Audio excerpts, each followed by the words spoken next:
taliyaha guutada shanaad ee ciidanka xoogga dalka Soomaaliya ee ka howlgasha gobolka Hiiraan General Tawane Axmed Gurey oo shir jiraahid bahda wardoonka ugu qabtay magaalada Beledweyne ee xarunta gobolka Hiiraan ayaa waxa uu faahfaahin ka bixiyay howlgal ciidanka xoogga dalka Soomaaliya ay ka wadaan qaybo ka mid ah gobolka Hiiraan. General Tawane Axmed Gurey ayaa waxa uu sheegay in ciidanka xoogga dalka ee ku sugan gobolka Hiiraan ay howlgallo ka dhan al-shabaab ka wadaan deegaano ka tirsan gobolka Hiiraan sidoo kalena ay dagaalo ka dhaceen intii howlgalkaasi ay wadeen ciidanka xoogga dalka Soomaaliya. Shirka jaraa'id ujeedadiisu waxay tahay howlgallo ka bilowday gobolka Hiiraan aaga u dhaxeeyo degmada Beledweyne, degmada Maxaas iyo degmada Matabaan dhul buurley oo ku yaalo ayay cadawgu waxay isku dayeen inay jidadka ka jaraan magaalooyinkaas ay kala jaraan ay kala googooyaan sida caadada u ah dadkana ku dhibaateeyaan xoolo baada uga qaadaan. Marka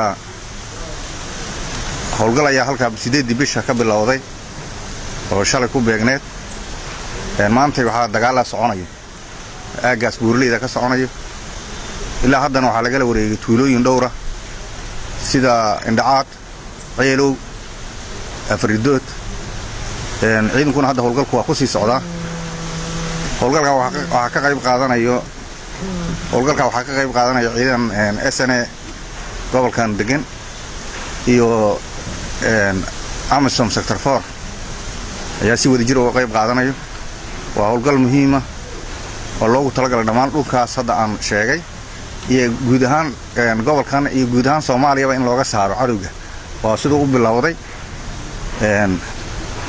wax weyn oo hadda ciidamada hor istaagi karana anagu maanan arag laakiin wax tuuga ah oo burcado meel buura ka soo tuurtuurayo habado waanu aragnay.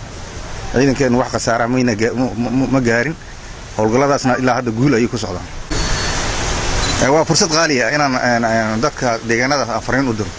maalmahan cadawga markay dhulka ay galeen waxay dadku u sheegayeen inay dhibaato u geysanayeen, inay mataqaana caawinayaan, inay daaweynayaan, laakiin cadawga shabaab ama cadawga ugus wax ma daaweeyo wax buu dilaa. waa cadow wadankeena laga yaqaano wax ma caawiyo wax buu dhacaa. waa cadow la yaqaano oo caana.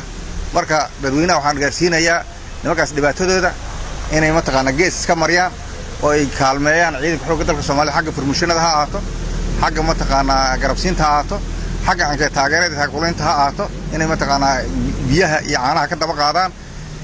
ciidanka hadda isgarabsanayo Amisom iyo ciidanka Soomaalida ayaa wax kaalmeeyo ee shabaab haba ma kaalmeeyaan. Indhacaad kale oo mataqaana way imaajireen oo elgaal 10 kilomitir u jirto meesha Ceelow maqoof meesha la yiraahdo garbo ay ka bilaabato saldhigii kulan waa ka saarnay. Afridood waa ka saarnay. haddana ciidanku waa sii socdaa. howlgalka uu ku sii wajahanaya dhammaan dhulkii ku jiraan oo dhan. howlgalkuna wajahadan kaliya ma waa howlgal mataqaana Maxaas ilaa mataqaana Halgan ilaa hadda meesha aan joogno u dhaxeeyo oo dhulkaas buurleyda oo dhan cadawga looga safeeyay rabadeen iyo guud ahaan gobolka Hiiraan oo dhan iyo Soomaaliya oo dhan.